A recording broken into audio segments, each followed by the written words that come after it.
सनसनी। हर लड़की की तरह उसने भी देखा था एक सपना, शादी का सपना, अपने खुशहाल जिंदगी का सपना। लेकिन शादी के बाद वो जैसे ही ससुराल पहुंची, उसके सपने एक एक कर बिखरने शुरू हो गए, क्योंकि पति के रूप में उसे मिल गया था जिंदगी का सबसे बड़ा दुश्मन। मां के सामने मासूम की लाश, पति का खौफनाक जुल्म। मुझे मारा पीटा और लड़कियों को भी मारा पीटा था और मैं पे मुझे भगा दिया। और जमीन में दफन मौत का राज, पति का पाप।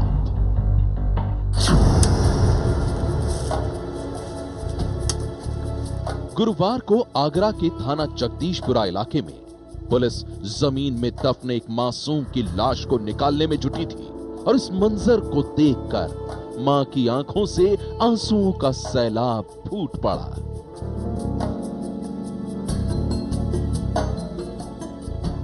छह साल की एक मासूम सी बच्ची की लाश जो 6 महीने से जमीन के नीचे दफन थी, उसे अब पोस्टमार्टम के लिए बाहर निकाला गया है, क्योंकि ये महिला अपनी बच्ची की मौत का इंसाफ चाहती है।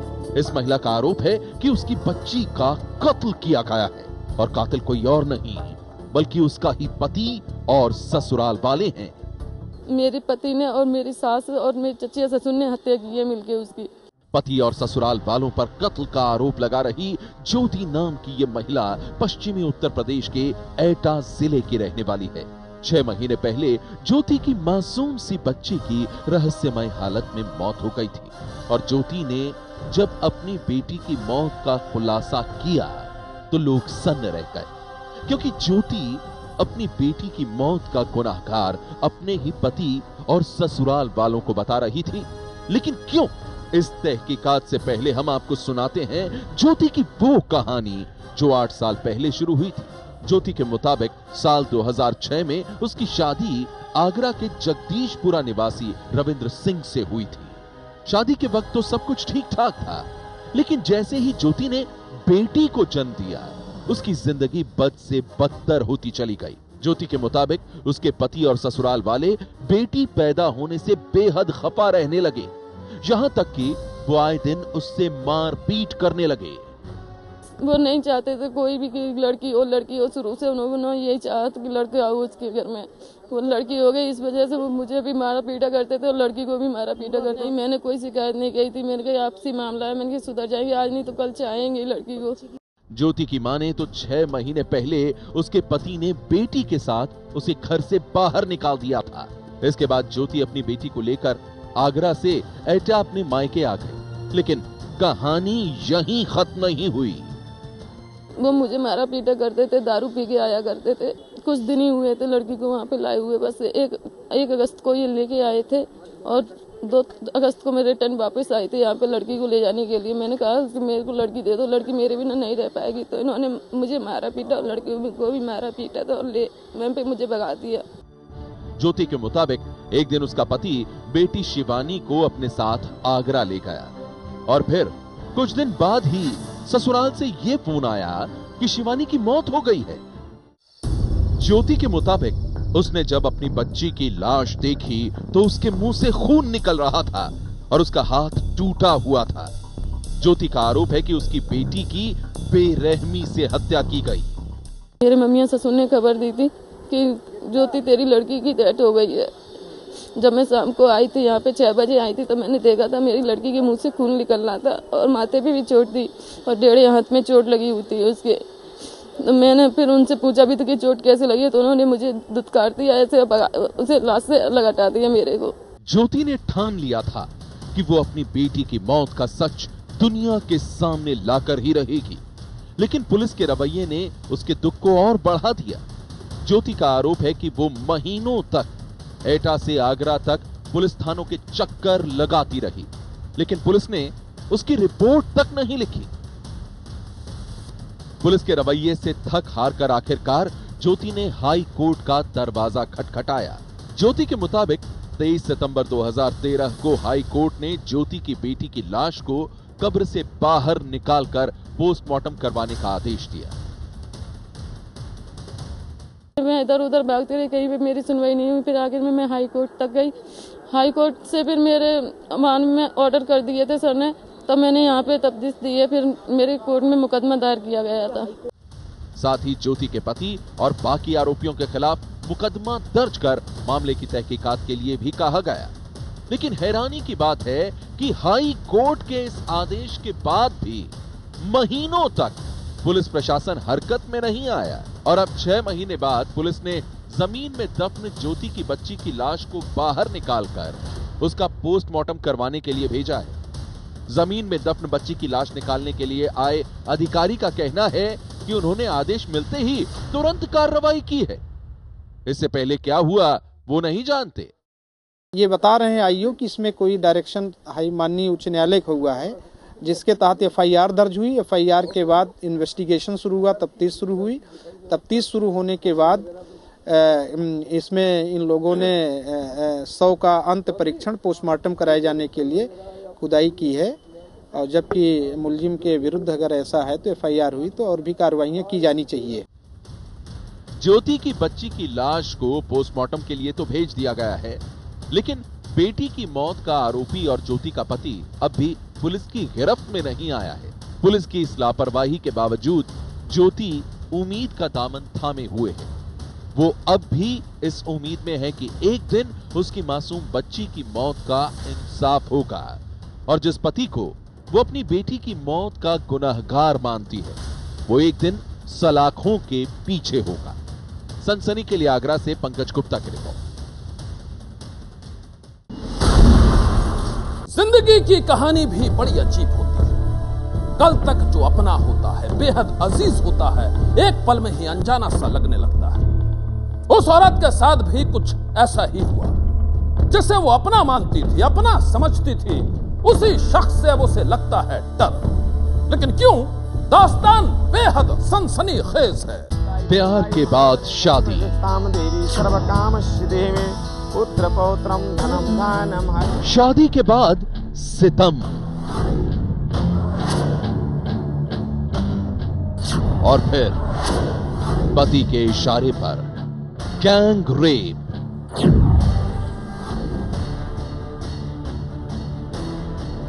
यूपी के बस्ती जिले की रहने वाली इस औरत की कहानी सुनेंगे तो सन्न रह जाएंगे। इसका कहना है कि जिस शख्स ने कुछ साल पहले इससे प्रेम विवाह किया था, शादी के बाद वही इसकी जिंदगी का सबसे बड़ा दुश्मन बन गया है।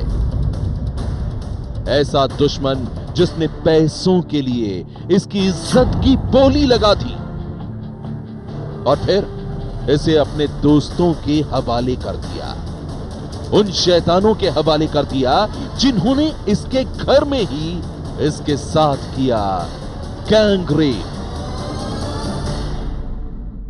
दिन को घर में ताला खोल के हमको दिन में 3 बजे दिन में हमको बलात्कार किया। ये लोग कौन थे, कैसे आकर घुस गए घर में? मेरा जान पहचान नहीं था। वो कह रहा था हम तुमको ऐसे ऐसे करेगा, जबरदस्ती हमको बलात्कार किया। इस महिला की माने तो इसके पति को शराब की बुरी लत है। वो शादी के बाद पैसों के लिए इससे जिस्म फरोशी का काम कराना चाहता था और जब इसने उसका विरोध किया तो इसके पति ने इसे मारना पीटना शुरू कर दिया। हद तो तब हो गई जब उसने पैसों के लिए इसे अपने ही कुछ दोस्तों के हवाले कर दिया और फिर उन शैतानों ने पति के सामने ही इसके साथ किया गैंग रेप। अपने पति पर बेहद ही संगीन इल्जाम लगाने वाली इस महिला का आरोप है कि पति के इस पाप के बाद जब ये थाने शिकायत दर्ज करवाने पहुंची तो वहां मौजूद पुलिस वालों ने इसे डांट डपट कर भगा दिया और फिर पति ने भी मार पीट कर घर से बाहर निकाल दिया। ऐसे में अब इस महिला ने इंसाफ के लिए पुलिस के आला अफसरों से गुहार लगाई है। एक महिला के संगीन इल्जाम के बाद अब बस्ती जिले के एसएसपी साहब का कहना है कि उन्होंने इस मामले की जांच के आदेश दे दिए हैं और अगर जांच के बाद महिला का पति दोषी पाया गया तो उसके साथ ही तमाम आरोपियों के खिलाफ सख्त से सख्त कार्रवाई की जाएगी। वो चूंकि जो तथ्य इस महिला ने बताए हैं, चूंकि इनका पति जो है वो अल्कोहलिक है, शराबी है, तो ये सही है कि इसका कहीं ना कहीं जो है मतलब संबंध अच्छे नहीं है, तो उत्पीड़न तो जरूर इसका करता होगा। उसकी जांच करवा लेंगे, अगर आरोप सही पाए जाएंगे तो विधिक कार्रवाई की। बस्ती पुलिस का दावा है कि महिला की शिकायतों के बाद अब उसके तमाम आरोपों की संजीदगी से जांच की जा रही है। वहीं इलाके के लोग इस महिला की खौफनाक आपबीती को सुनकर सन्न हैं और हर किसी की जुबान पर है इसके पति के ही पाप की चर्चा।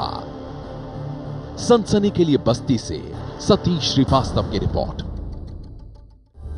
रंग बिखरते हैं तो अच्छे लगते हैं, लेकिन जिंदगी बिखर जाए तो जीना मुश्किल हो जाता है। उस लड़की के साथ भी कुछ ऐसा ही हुआ। एक सपने का पीछा करते करते उसकी जिंदगी बिखर कर रह गई थी, और फिर जो हुआ उसकी दास्तान बेहद खौफनाक है। जिंदगी के सफर में कई साल तक वो साथ साथ चले, साथ सपना देखा तो साथ ही उन सपनों को पूरा करने की कोशिश भी की। मगर कौन जानता था कि 1.5 साल का एक नापाक रिश्ता ही उन दोनों पति पत्नी की जिंदगी में तूफान खड़ा कर देगा, उन्हें उस मुकाम पर ला खड़ा करेगा जहां एक सुहाने मौसम में मौत साजिश बनकर इंतजार कर रही थी। और फिर जो हुआ उसकी दास्तान इतनी खौफनाक है कि सुनकर आप भी सन्न रह जाएंगे।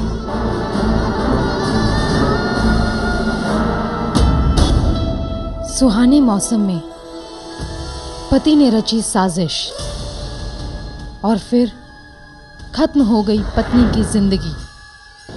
एक पति का खौफनाक खेल। दिल दहला देने वाली ये दास्तान मुंबई के रहने वाले जितेंद्र देड़िया और उनकी पत्नी बीना देड़िया की है। बीना को अपने पति जितेंद्र पर बेहद भरोसा था, लेकिन उसी भरोसे की आड़ में पनप रहा था एक नाजायज रिश्ता। वो रिश्ता था बीना के भाई की पत्नी और उसके पति जितेंद्र का। शुरू में तो बीना इस नाजायज रिश्ते से अनजान रही, लेकिन जब उसे इस रिश्ते की भनक लगी तो बीना के साथ ही जितेंद्र की जिंदगी में भी तूफान खड़ा हो गए। बीना ने अपने पति को समझाने की कोशिश की, लेकिन समझने की बात तो दूर, जितेंद्र तो बीना से तलाक लेने पर ही आमादा हो गए। जितेंद्र, तुम्हें शर्म आनी चाहिए। तुम शादीशुदा हो, मेरे पति हो, लेकिन इसके बाद भी तुम मुझे धोखा दे रहे हो। ये मेरी जिंदगी की हकीकत है, और अगर तुम इस हकीकत को कबूल नहीं कर सकती तो तलाक क्यों नहीं ले लेती हो? बात बहुत बढ़ चुकी थी। बीना किसी भी कीमत पर अपने पति जितेंद्र को उस नाजायज रिश्ते के दलदल से निकालना चाहती थी, जबकि जितेंद्र किसी भी हाल में उस रिश्ते से निकलना नहीं चाहता था। जिंदगी की कश्मकश बढ़ती जा रही थी। एक छत के नीचे रहते हुए भी बीना और जितेंद्र एक दूसरे से काफी दूर हो चुके थे। जितेंद्र किसी भी तरह बीना से तलाक लेना चाहता था, जबकि बीना मरते दम तक उसे तलाक देने के लिए राजी नहीं थी। बस इसी बात से खफा होकर जितेंद्र ने रच डाली एक खौफनाक साजिश अपनी ही पत्नी बीना के कत्ल की, उसकी हत्या की। साजिश के तहत जितेंद्र सबसे पहले अपने एक जानकार रजनीकांत वाघ से मिला। वाघ ने जितेंद्र की मुलाकात नाजिम खान और हसरुद्दीन मलिक नाम के 2 भाड़े के कातिलों से कराई। सौदा 1 लाख रुपए में तय हुआ और फिर जितेंद्र ने नाजिम और हसरुद्दीन को दे दी अपनी पत्नी बीना की मौत की सुपारी। 1 लाख रुपए में मौत के मोहरे तैयार हो गए थे। अब बारी थी साजिश को अंजाम तक पहुंचाने की। जल्द ही एक सुहाने मौसम में जितेंद्र ने मर्डर का वो प्लॉट भी तैयार कर लिया। तारीख थी 27 अक्टूबर 2009। सुबह के करीब 5:30 बजे थे।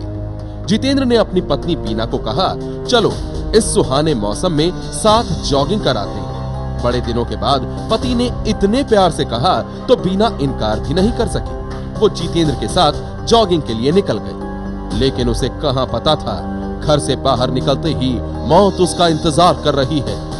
जितेंद्र के साथ कुछ दूर जाते ही एक सुनसान रास्ते में भाड़े के उन कातिलों ने बीना पर चाकुओं से हमला कर दिया। एक चीख मारकर बीना जमीन पर गिर पड़ी।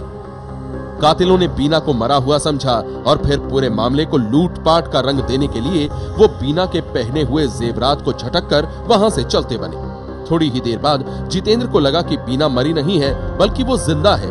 ये देखकर उसने कातिलों को वहीं से फोन किया, कहा मेरी पत्नी जिंदा है, उसे अच्छी तरह से मारो नहीं तो भेद खुल जाएगा। जितेंद्र के फोन पर भाड़े के वो कातिल नाजिम और हसरुद्दीन फिर से आए और उन्होंने एक बार फिर बीना पर चाकुओं से हमला किया। इस बार बीना ने दम तोड़ दिया। मामला लूटपाट का लगे और किसी को शक न हो, इसलिए दोनों ने जाते जाते बीना के पति जितेंद्र को भी चाकू मारकर जख्मी कर दिया। He came and assaulted her on the neck. The poor lady fell down, screaming for help. These people thought that they had done the job, so they ran from there. They were called back by the husband, who told them that you finish this job. If she lives, she'll blame me and I will then blame you.